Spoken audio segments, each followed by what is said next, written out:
Hello everyone, my name is Franken and welcome to another episode of A Few Words, a monthly series where I talk about the games I've beaten in the selected month. We are currently in the month of November and this is going to be the final episode of the year because in December, I'm actually currently recording on the 1st of December, I should have recorded earlier, but anyway, in the month of December I'll be going on holiday, spend it with my family. I haven't seen them in I'd say 2 years because I've been studying abroad, so it's going to be nice to be able to hang out with them in Christmas. So there won't be any videos in December, but I will be working on two scripts. If you've been following me on Twitter, I've mentioned that I've been working on two videos.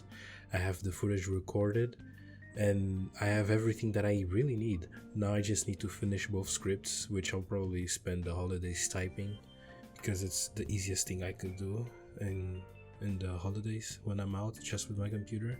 And as soon as I have the scripts ready, as soon as I come back to here to the UK, I'll record the audio, edit it in the way that I usually do and publish it, and I hope you guys enjoy that. So now let's just jump to the video games that I've played in November, which is not a lot, thankfully. It's just 4. I always try to keep it at a minimum of like 3 to 4 beaten in a month so I can have much to talk about them. But this month is kind of special because 2 of my most anticipated games, I mean, I wouldn't call the third one my most anticipated, but 2 games that I've been excited about have came out and I have a lot of thoughts for those 2.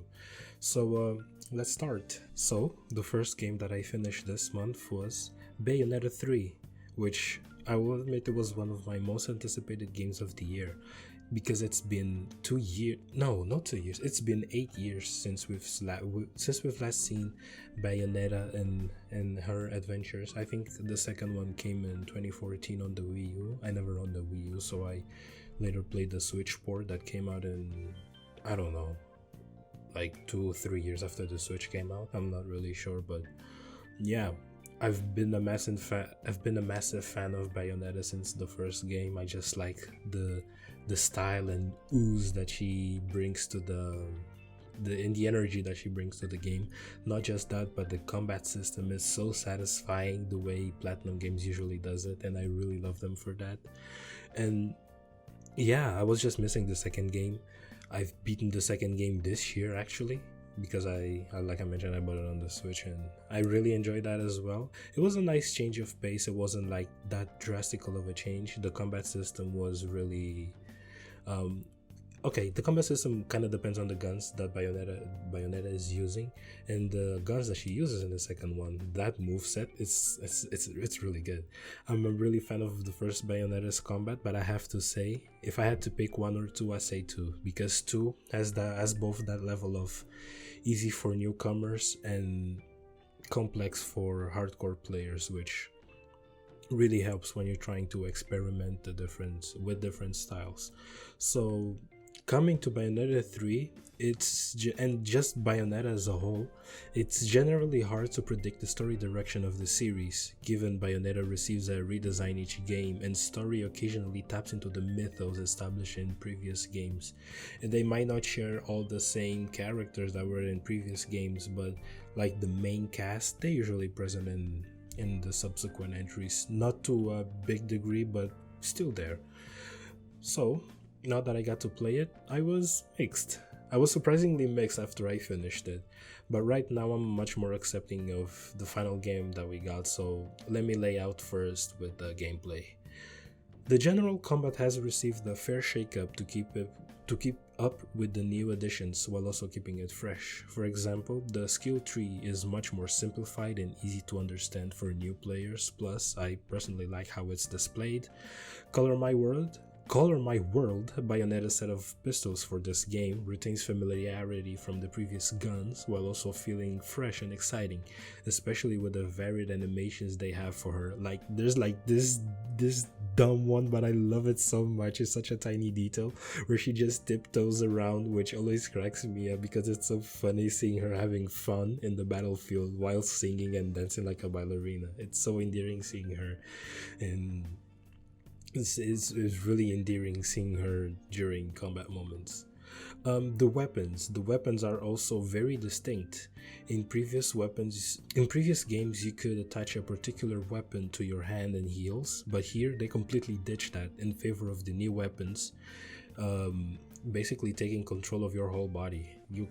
So, for example, if you got like yo-yos, which is a thing that you have in the game, instead of equipping one set in the hands and the other set in the feet, they'll just automatically fit in the four slots. Because in previous Bayonettas, if you didn't know, you could attach, for example, a yo-yo in your hands and a sword in your feet. I don't know why would you do that, because you're crazy, but it's your game. But here they completely ditched that, and the weapon set is automatically equipped in the four slots, which it actually it doesn't feel that deep of a difference. Maybe because I haven't put in that much time into like really delving into mixing different weapons, because I'm a basic person. I prefer having things.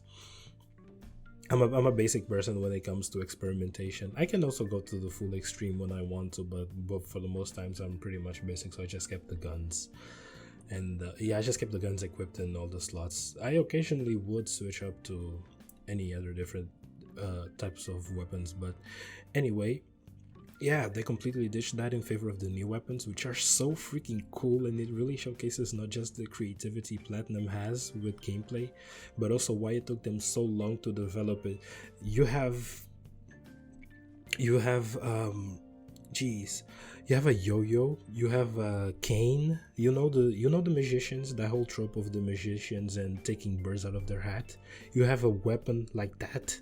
You have a weapon similar to the Barlog, weapons Dante has in Devil May Cry, something similar to that, but that shit has lasers and elemental attacks like fire and ice, which is really dope. You have like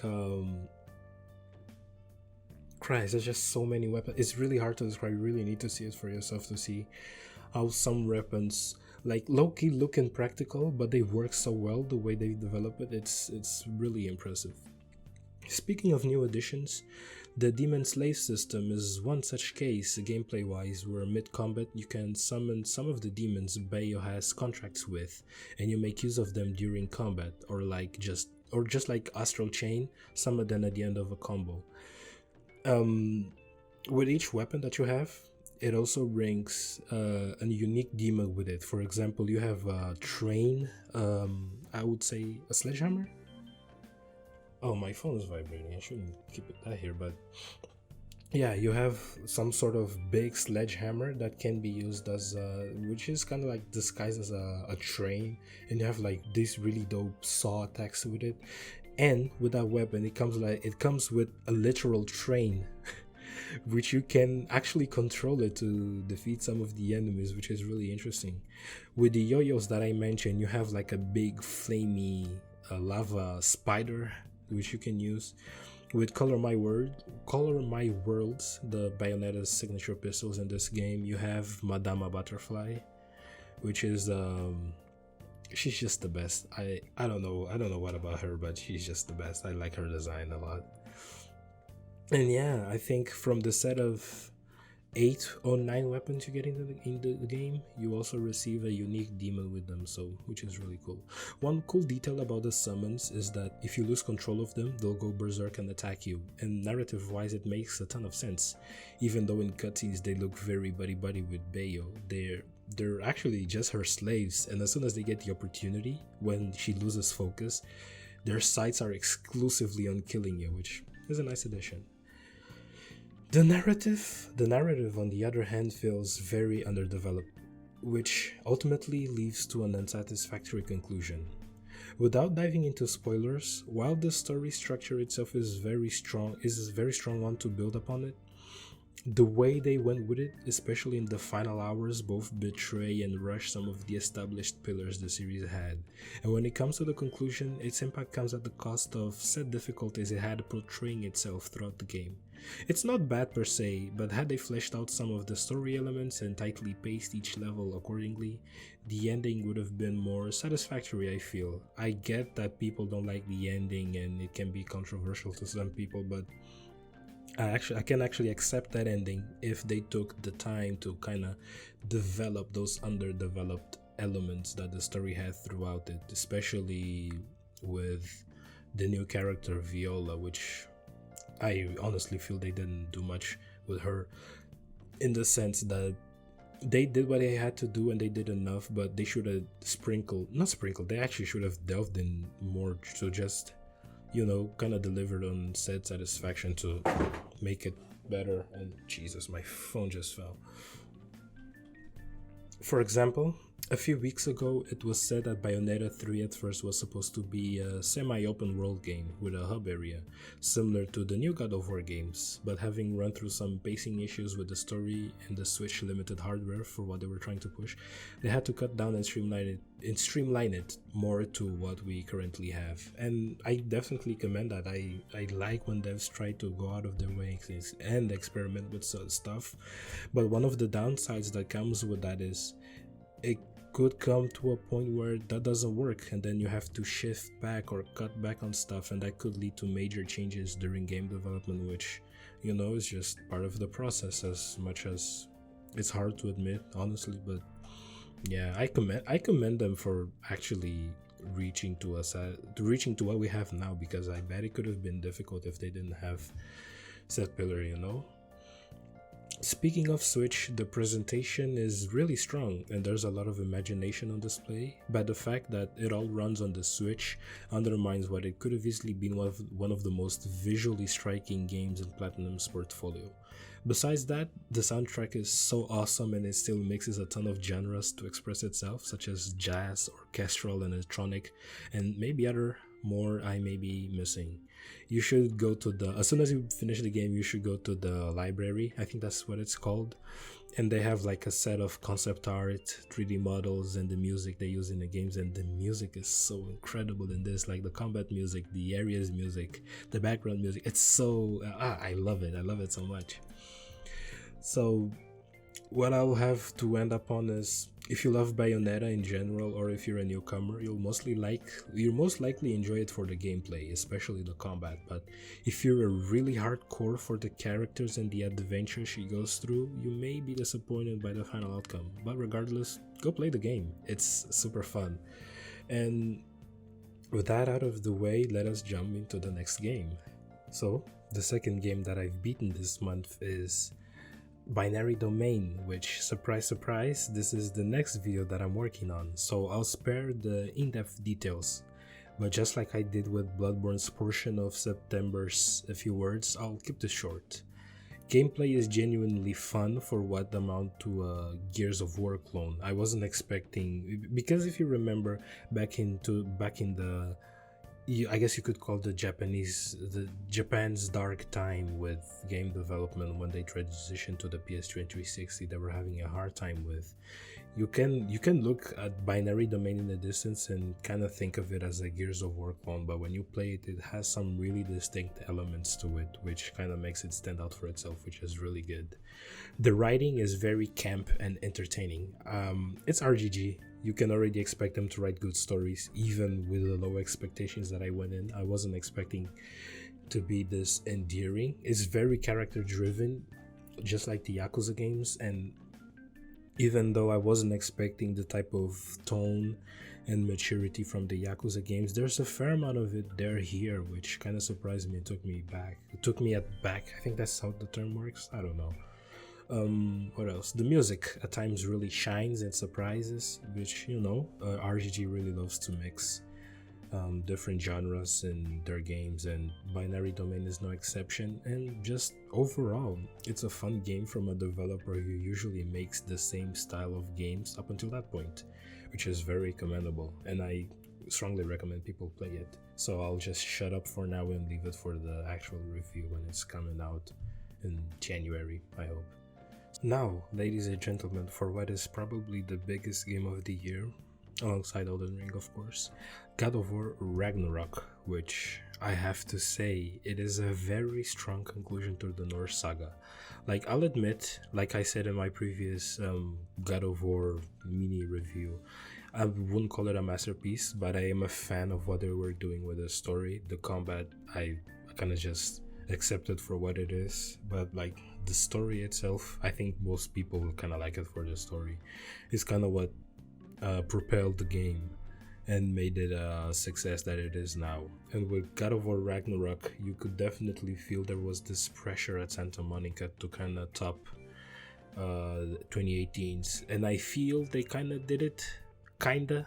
There's a big emphasis on kinda, because one thing that Ragnarok really made me feel was kind of appreciate 2018 a little bit more for how very personal and intimate is with these two characters, because God of War 2018 in itself is just a story of his father and his kid trying to scatter the ashes of their mother and significant other in the highest peak of all realms. And during the journey, you're just solely focused on them, and sure, you have the supporting characters coming here and there, but they never came into the story was never larger than life. It was about the relationship between these two. And with Ragnarok, from the beginning, it feels like a proper, bigger, and better sequel to its predecessor. Maybe a bit too much, to be honest.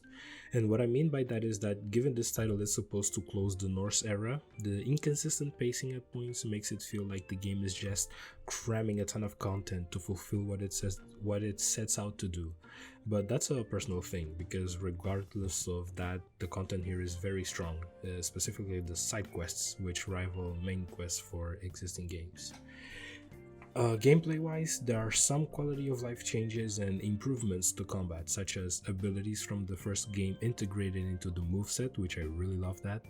More vertical combat arenas that allow more mobility during encounters, which works surprisingly well. I was kind of expecting it to be finicky with the camera always behind your back, but they somehow made it work for the type of combat system that they have.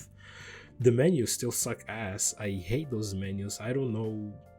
I don't want to I want to dogpile on the UI designer at Santa Monica who came up with those menus, but please, you mean to tell me that I'm supposed to be immersed in this one-shot camera thing, and the minute I go to the menus, it's just like, come on, man.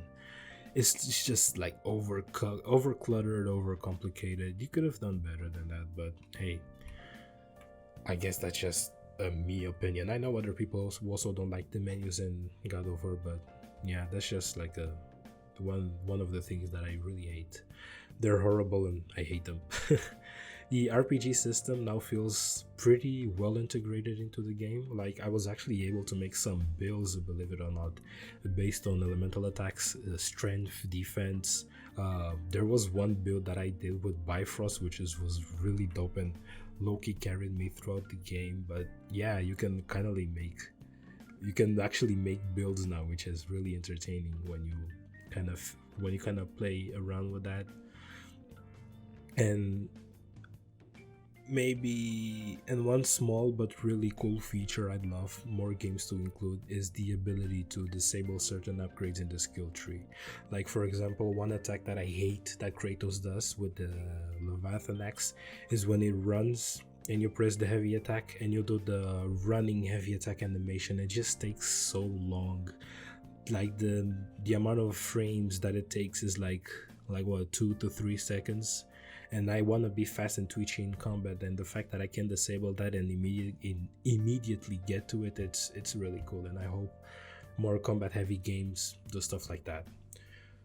So like I mentioned in the beginning, I actually appreciated the 2018 story, and when it comes to Ragnarok, there's no problem with it. It's just as strong and compelling as I'm overcomplicating myself, sorry. As I was saying, the story is very strong and compelling, just like 2018's, and it reminds me a lot of murder mystery narratives, in the sense where you can hardly predict some of the directions it'll take, and you're genuinely glued to the screen to figure out what happens next.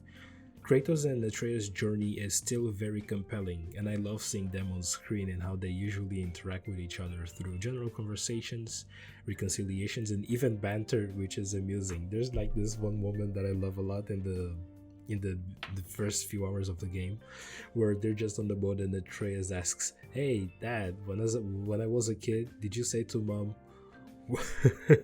You just say to mom, woman, take care of the gas, take care of the house. I will go fishing and never come back for the next week or so. And it's so funny. And it's so funny that Atreus can kind of like crack jokes like that, and Kratos is just like, well, your mom was a better fisher than I. And the and like that deadpan humor, that deadpan voice that Kratos and cynicism that Kratos has really sells his character really well now that it's kind of like more peaceful. And speaking of Kratos, I just have to kind of highlight how much I love him in this game, because in the previous games Kratos is a very angry dude, and with reason, because the gods wronged him, and there's genuine hate from him because of what they did to his family and such. But now that he managed to settle down in the Norse realms and kind of like relax and take a bit of weight off of his shoulders and kind of like process stuff more calmly, it's genuinely great to see Kratos be more talkative, smile even at some points, and I don't know. I love Kratos. Kratos has to be currently one of my favorite PlayStation characters. I just love the shift and the transformation that he had, not only in the Greek games but in the Norse games. He's a really very strong and compelling character. Atreus, I gotta say, Atreus is a mischievous one. He's a mischievous kid. Because now in this game he's a teenager. Now he has to deal with kind of like his fears and anxieties, always doubting himself, feeling that he's not strong enough, and every typical feeling that any typical teenager goes through. But sometimes you kind of root for him, as much shitty stuff that he does. Yeah, he had a really strong arc too, but it really felt that this game was just an Atreus game. And even though the game is called God of War and you play as Kratos the God of War, I feel like this game is kind of like a preparation for how the series will move forward, because in the ending, and spoilers, now that Ragnarok is finished and Kratos and Atreus are alive, Atreus sets out to an adventure to find the remaining Jotnars. So I feel kind of, since throughout the game they kind of mix gameplay sections with Kratos and with Atreus, I feel like they were kind of preparing us to. This game felt like a preparation for how the series will move forward, if it even moves forward actually, because I think Kratos' arc is basically done. Like, this is the thing that I love in storytelling, and I hope they don't do anything with Kratos, because Kratos, throughout 8 games, I believe, is it 8 games with Ragnarok? Throughout 8 games, he went through such a really long and arduous arc that he now gets time to relax in Ragnarok, and I hope he gets that. I wouldn't mind if he appeared in the game just like as a companion, but I really hope Kratos like settles down and doesn't have to go through any other turmoil that he doesn't necessarily need to go through. But yeah, so going back to my point, I really feel like Atreus may be the new protagonist in the newer entries. So hey, I'm up for that. I really love to see how they would advance the series forward with him. The presentation is varied and distinct throughout the 9 realms, and it's such a cool thing to see Santa Monica reuse assets, because if you think about it, and I love when devs do that, we wouldn't be getting this much amount of content, let alone the game releasing this early, if they scrapped everything. As you may know, I'm a big fan of RGG. I love the Yakuza games, and one of the things that I love that they do is that they reuse assets, and they don't just blatantly take the assets from one game and just put it in the next one. They actually rework the assets that they bring in just to bring something new and fresh to it.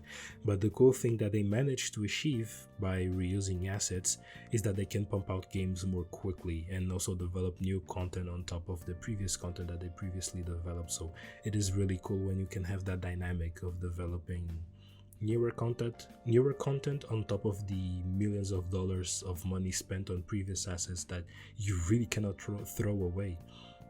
So yeah, I think they're the masters at doing in this industry, and I love them for that. The music is very bombastic and strong, and Bear McCreary is a very talented composer. I don't have much to say on the soundtrack, but man, when those hard moments hit, his soundtrack is like the icing on the top, and I really love how. I really love his attention to detail when it comes to smaller and particular moments in particular sections. And man, if with the Game Awards coming, I don't really care about the awards, but if they were to choose a soundtrack, I really hope he gets some recognition for it because 2018 soundtrack is really, really, really good. And yeah, man, all in all, it's an enjoyable romp. I had fun with it, and I wonder if or how the series will move forward now that it's established that Kratos is pretty much in this very zen moment at the end of the game, and Atreus is pretty much setting out on his own adventure. So hey, props to him. I can't wait to see what they do next. And finally, the last game that I've beaten was the first God of War, and believe it or not, I actually never played through the Greek games. I did play them for a bit. I finished God of War 3, which was my first God of War, but other than that, I never touched the first two games. And I've played a bit of the PSP games, but I've never went full with them. So now that I finished Ragnarok, and these games are usually shorts, I decided to, play through the series and see with more detail how Kratos develops as a character and how the gameplay has evolved from game to game. And yeah, the premise, I don't know if I have much to say on it, so I don't know if I'll be short and brief with this, but I'll say as much as I can. The premise is very solid and the writing is really compelling because even though there isn't that emotional depth with the newer games, and that opinion is very subjective by the way, I really love seeing Kratos slowly evolve his hatred for the Greek gods and how they screwed his life time and time again. Because Kratos, I think in this game you can see that one of his big mistakes was selling his life to Ares, because he was getting defeated by Barbarian, and then you have the Ares defeat my enemies and my life shall be yours. And I know that by heart because of the countless memes that have been on TikTok, which are actually genuinely funny. But anyway, that's kind of the moment where he sealed his fate and he kind of realized like, fuck, I am really screwed. And the tipping ice or icing tip, I don't know how the term goes again, I'm sorry, is when he was ordered to blindly, he wasn't aware of, to blindly kill his wife and daughter, which is kind of like the where it was his breaking point, where at that moment he just kind of wanted to give up and kill the gods.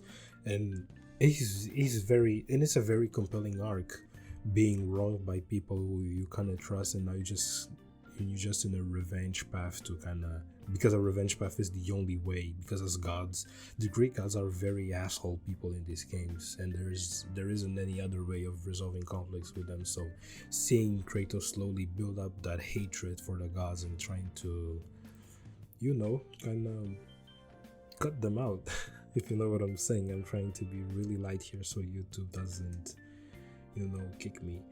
But yeah, it is really strong stuff, and I really love seeing his development throughout the game.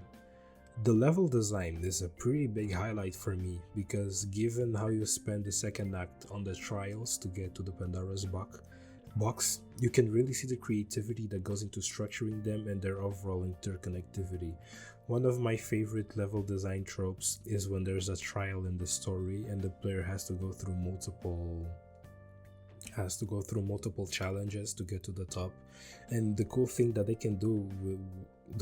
devs can do with level design is kind of like experiment and make like weird and interesting levels just based on trials and testing the player skills, and it is just really strong stuff. It is also cool that the levels are really interconnected. Like you may have like 3, 4, 5 stages worth of content like connected together, which is unbelievable that they even made this for the PS2, which it's crazy what these devs have been doing for years when you kind of sit back and look at the work they've been putting on. And yeah, I really love that game's level design. Gameplay. The gameplay is very satisfying, but it lacks depth, but that's okay because what's at offer is enough to carry the game. such as combat and the abilities you get from the gods, and the exploration that pushes you into paying closer attention to the environment for potential secrets. My only major complaint is the difficulty spikes in a few sections and how obtuse of a job the game does in explaining the solutions to some of the puzzles, requiring you to go to YouTube to get a better idea if it's your first time playing these games. I really suggest when you're stuck, just go to YouTube, don't stress yourself, because there are some moments where you're really gonna bang your head trying to understand what you need to do, and even if you use logical general knowledge to kind of understand what the devs are trying to imply, sometimes you're gonna get stuck. So never feel ashamed of going on YouTube like I did. Just don't stress yourself, just go enjoy the game. The soundtrack is very varied and strong, and I honestly couldn't ask for more. I don't think there's much more to add here. I really love the soundtrack, the chorus, and how they kind of explode at the bigger moments and the larger of life situations. It's really impressive what they were doing back then. It's one of those games that you can see Santa Monica was trying to get a crack at something after using Devil May Cry as an influence on its sleeves, and see where they can put their own spin, and they definitely succeeded. So, go play the game if you're interested but never played it, but please, for the love of God, stay away from the PS Vita version, which unfortunately was the version that I played. It's the worst way to experience the game, and I should have played it on an emulator, because the Vita version is full of technical issues. The frame rate is 30 FPS, which is understandable because of the console size and power, but it never manages to remain at a locked FPS. In like those heavier moments, it can dip into the 20s to 10s, so just stick to the PS3 or the emulation. Just stick to a PS3 or the emulated version of 2 on the PlayStation 2 or PlayStation 3 emulator, because you get a constant and strong 60 FPS there. The audio is stupidly compressed, I don't know why. The cutscenes have like a weird aspect ratio, I don't know what happened there, but just like I said, don't play the Switch, don't play the PS Vita version, just ignore that and stick with the console versions. And with that, we've reached the end of another episode of A Few Words, a monthly series where I talk about the games I've beaten in a selected month. I love saying that line, it's kind of like my catchphrase now. So I really hope you lot have a nice holidays. December is going to be a long month, so if you're going through a seasonal depression right now, or if you're just not feeling it, just spend some time with your loved ones and try to keep yourself surrounded in the most amount of positive energy that you can during that time, because man, winter is such a depressing season, not gonna lie. I kind of like winter, but it can get heavy sometimes, so just be sure to spend some time with loved ones, whether it be family members, friends, whoever you're buddy with. Just try giving yourself some of that human connection, just like Death Stranding. So yeah, if you liked the video, leave a like, subscribe, comment, share it with your friends, all of that stuff, and I hope to see you in January, where I might not have a video of myself wishing you a happy new year, but I'll just say right now, I hope you have a Merry Christmas if you celebrate it, or not. That's completely fine. I shouldn't have said that thing. I'm sorry. I hope you have a happy new year, and I will see you in January with the binary domain video. So see you guys.